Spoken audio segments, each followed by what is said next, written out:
The biggest controversy in global sports is back on the table.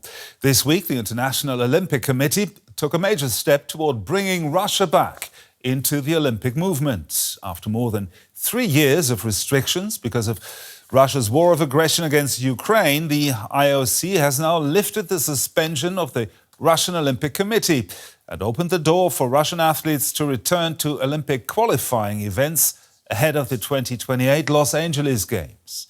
Here's the head of the IOC, Kirsty Coventry, speaking on Tuesday. We wanted to ensure all athletes have the possibility to compete at the Olympic Games and not be held responsible for their government's actions. And I believe that this is what this decision speaks to. It allows for Russian athletes to take part in sport competitions, but we've also been very clear that we do not condone any violence and war around the world, and we will continue with that stance. We also made it very clear that we would not be changing any of the recommendations when it pertains to state officials of Russia, and we would not be taking the decision at this point to look at any potential events in Russia. So none of that has changed. That will all still stay in place. So the IOC says the Russia decision is about fairness. It says athletes should not be punished for the actions of their governments. Is it a genuine return to Olympic neutrality? Or are we watching the IOC quietly prepare the world for something that would have been very controversial, to say the least, just a few years ago? A full Russian team marching into the Los Angeles Olympics under the Russian flag with the Russian anthem playing. Why is the IOC changing course now when the war has not ended? What has actually changed since Russia was restricted? What does it tell us about sport today? Well, it's a genuine conundrum, and there are no easy answers.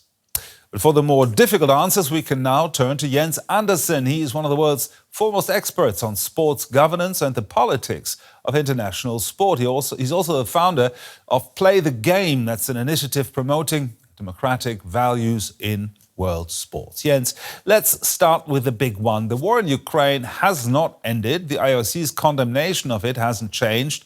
So what has changed? Well, it's very difficult to say, and I don't think the IOC gives any reasonable evidence that anything has changed. In fact, it's quite a paradox, because the IOC also recognized when they first in 2022 started banning Russian and Belarusian athletes, they said it was a dilemma because they wanted to athletes should not be held responsible for actions of governments, just as Kirsty Coventry said.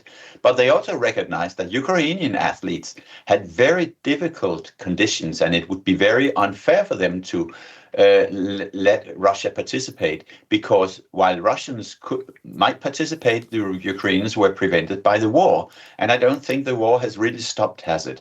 Moreover, the timing of that decision was really terrible, because it comes just the day after a really heavy bombardment from Russia on Ukraine, with dozens of people dying. So it's all very unappetizing.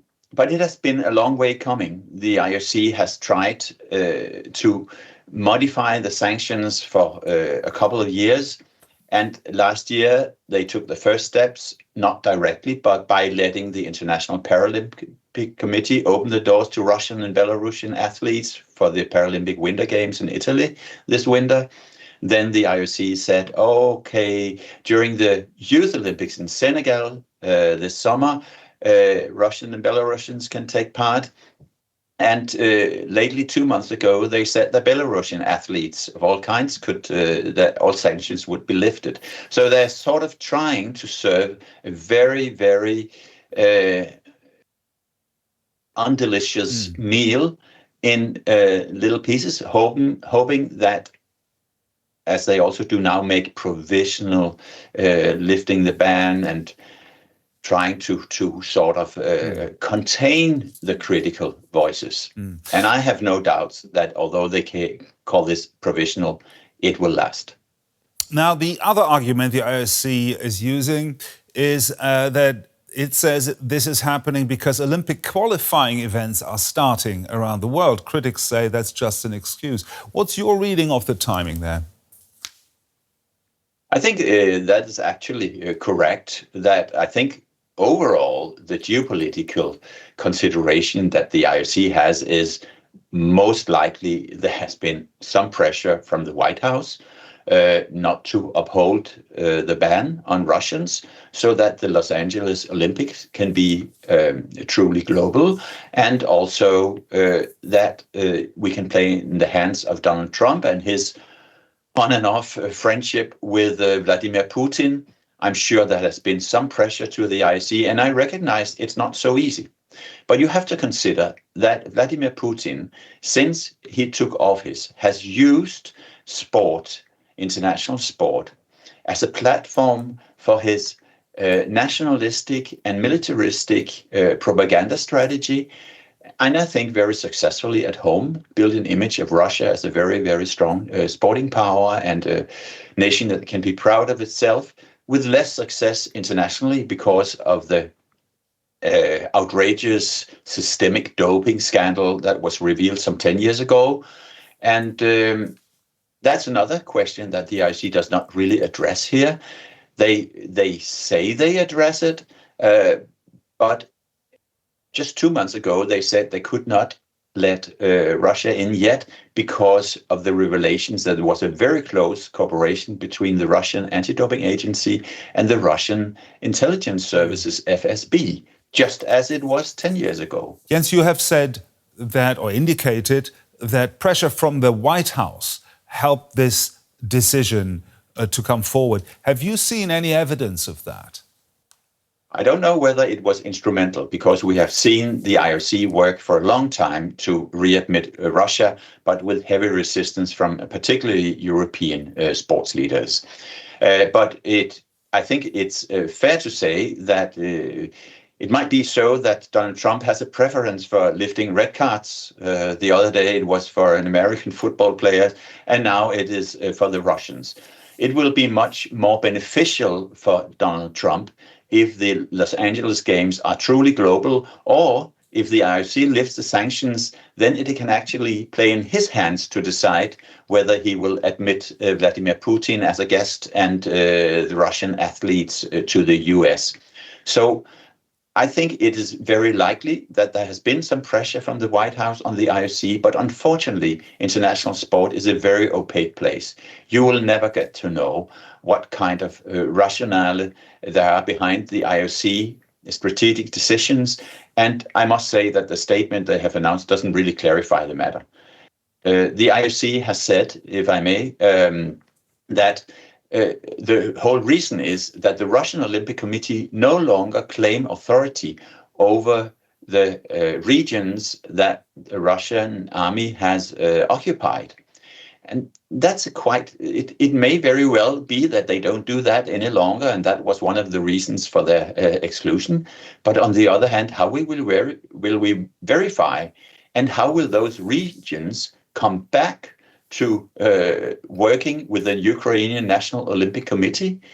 I don't think that can happen.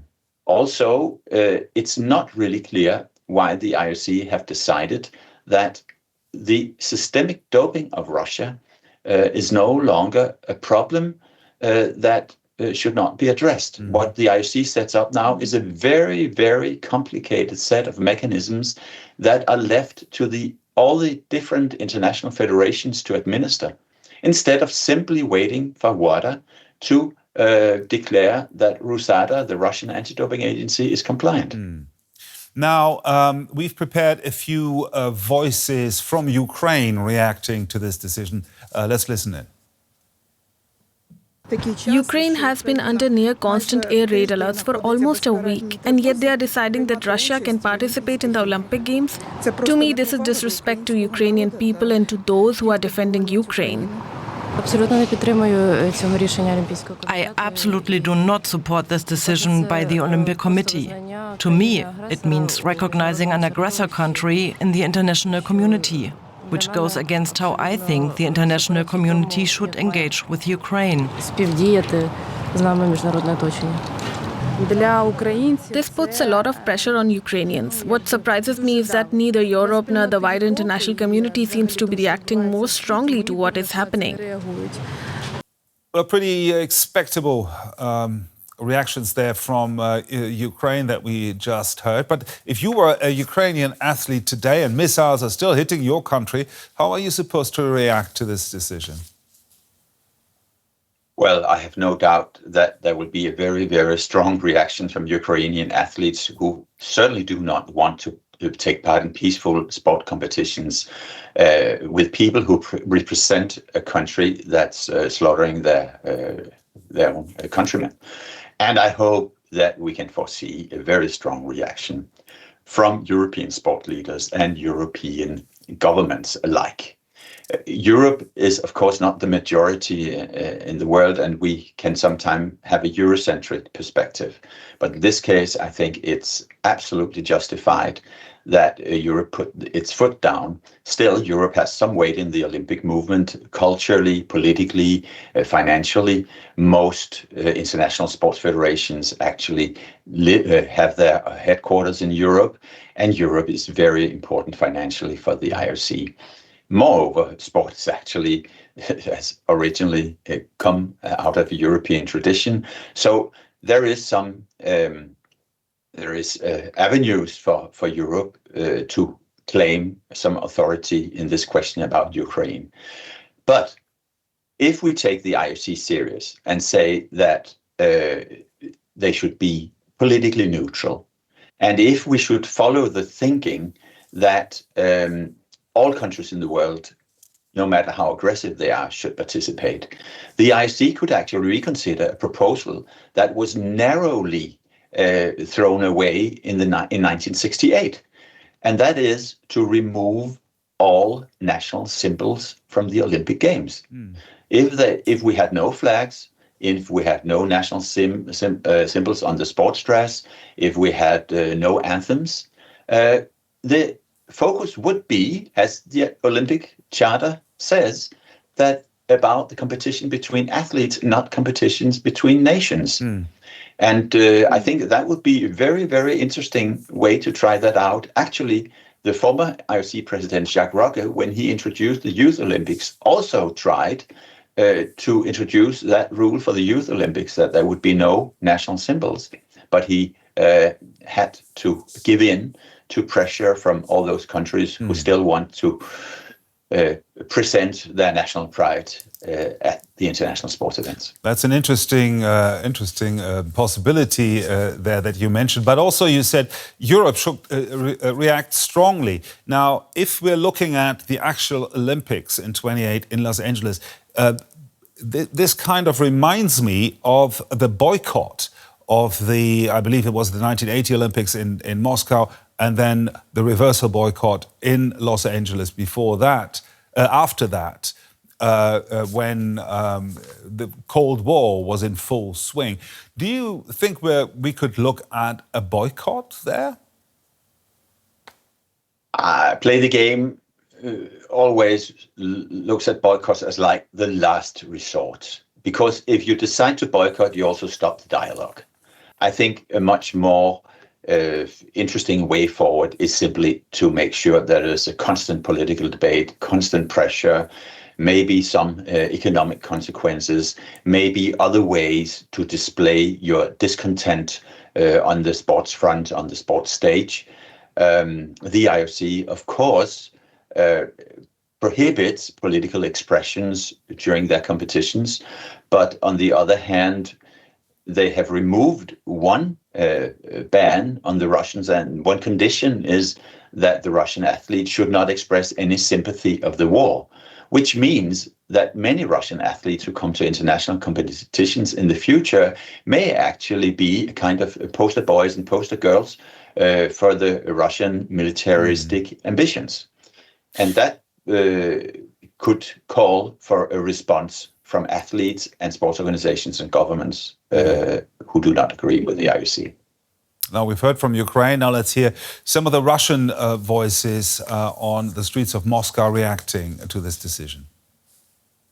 The lifting of sanctions against our athletes is a cause for great celebration for everyone, myself included, as I love sports.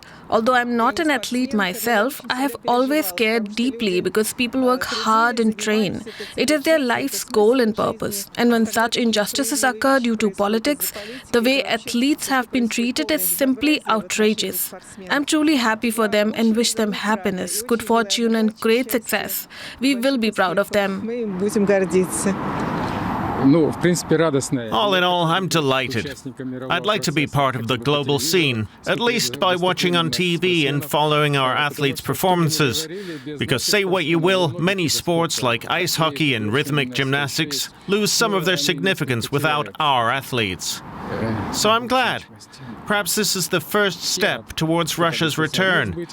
But I suspect, however, that Russia will also need to take certain reciprocal steps to reintegrate with the global community. Quite interesting there. Does he have a point there that there are many Russian athletes who are world class in their sport?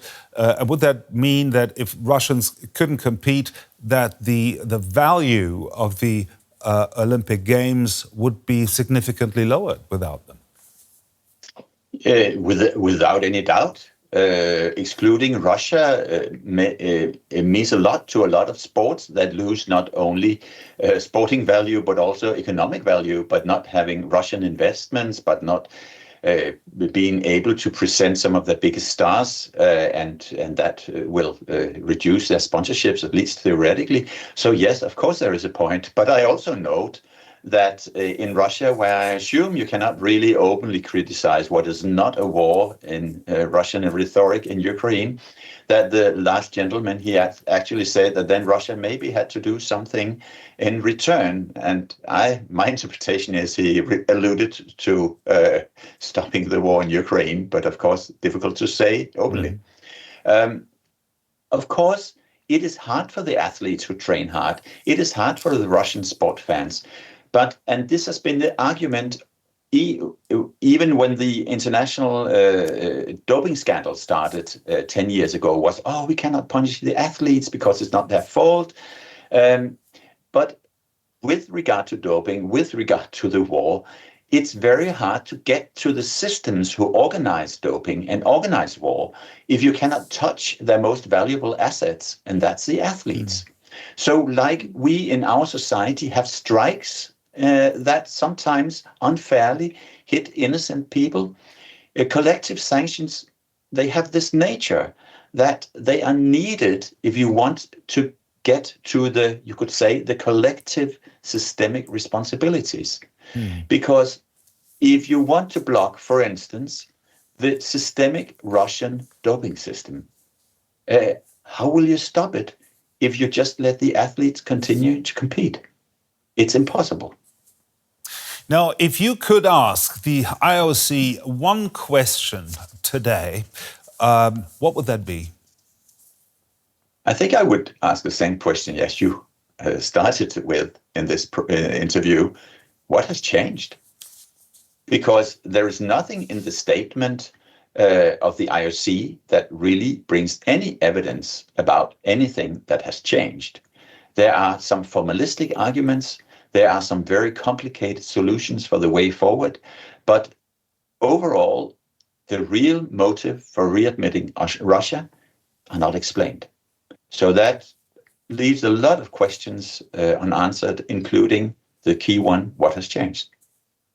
Thank you very much there, Jens Andersen there from Play the Game. Thank you. You're welcome.